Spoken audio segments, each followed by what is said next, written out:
ಎಲ್ಲೋ ಒಂದು ಕಡೆ ರಾಷ್ಟ್ರದ ಪ್ರಧಾನಮಂತ್ರಿಗಳ ದೂರದೃಷ್ಟಿಯ ಚಿಂತನೆ,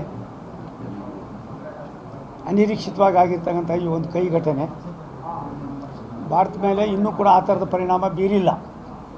ಎಲ್ಲ ಒಂದು ಕಡೆ ಮಧ್ಯವರ್ತಿಗಳು ಅಲ್ಲಲ್ಲೇ ಕೆಲವು ಹಳೆಯ ಕೆಲವು ಕಸಬುಗಳನ್ನು ಮಾಡ್ತಕ್ಕಂಥದ್ರಲ್ಲಿ ಸ್ವಲ್ಪ ಇದಾಗಿರ್ಬೋದು.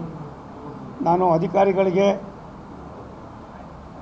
ಸಾಮಾನ್ಯ ಜನರ ನೋವನ್ನು ಅರ್ಥ ಮಾಡಿಕೊಂಡು ಕೆಲಸ ಮಾಡೋದಕ್ಕೆ ಸೂಚನೆ ಕೊಡ್ತೀನಿ. ಒಂದು.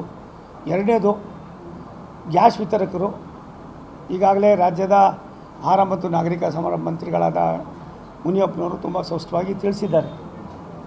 ನನಗೆ ತಿಳಿದ ಮಟ್ಟಿಗೆ ಇನ್ನೊಂದು 2 ದಿವಸದಲ್ಲಿ ಇನ್ನೂ ಒಂದು 2-3 ಹಡಗುಗಳು ಭಾರತ ದೇಶಕ್ಕೆ ಬರ್ತಾಯಿದೆ. ಅಂಥ ಕಠಿಣವಾದ ಸಮಸ್ಯೆ ಸಂದರ್ಭ ಬರೋದಿಲ್ಲ ಅನ್ನೋದು ಭಾರತ ಸರ್ಕಾರದ ಬಹುತೇಕ ವ್ಯವಸ್ಥೆಯಲ್ಲಿರ್ತಕ್ಕಂಥದ್ದು ಆಗಿರೋದ್ರಿಂದ ಆತಂಕ ಪಡುವಂಥ ಪರಿಸ್ಥಿತಿ ಏನಿಲ್ಲ.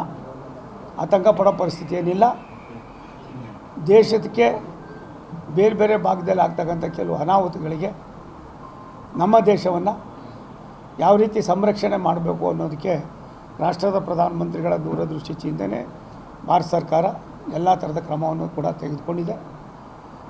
ಒಂದು 3-4 ದಿವಸದಲ್ಲಿ ಒಂದು ತಿಳಿ ವಾತಾವರಣ ಆಗ್ತದೆ ಅನ್ನೋದು ಕೆಲವು ಬಂದಿರತಕ್ಕಂಥ ಕೆಲವು ಸಂದರ್ಭ ಸನ್ನಿವೇಶವನ್ನು ಕೂಡ ಅರ್ಥ ಮಾಡಿಕೊಂಡು ದೇಶದಲ್ಲಿರ್ತಕ್ಕಂಥ ಈ ಒಂದು ಗೊಂದಲ ಏನಿದೆ ಇದನ್ನು ನಿವಾರಣೆ ಮಾಡೋದಕ್ಕೆ ಭಾರತ ಸರ್ಕಾರ ಎಲ್ಲ ಥರದ ಕ್ರಮವನ್ನು ತೆಗೆದುಕೊಳ್ತಾರೆ.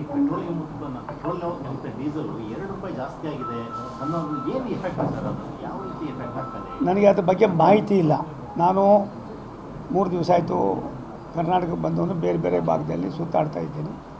ನನಗೆ ಅದು ಸ್ಪಷ್ಟವಾದ ಮಾಹಿತಿ ಇಲ್ಲ. ನಾಳೆ ನಾನು ಡೆಲ್ಲಿಗೆ ಹೋಗ್ತಾಯಿದ್ದೀನಿ. ಅದಾದಮೇಲೆ ಅದ್ರ ಬಗ್ಗೆ ಮನವರಿಕೆ ಮಾಡಿ ಮತ್ತೆ ತಿಳಿಸ್ತೀನಿ.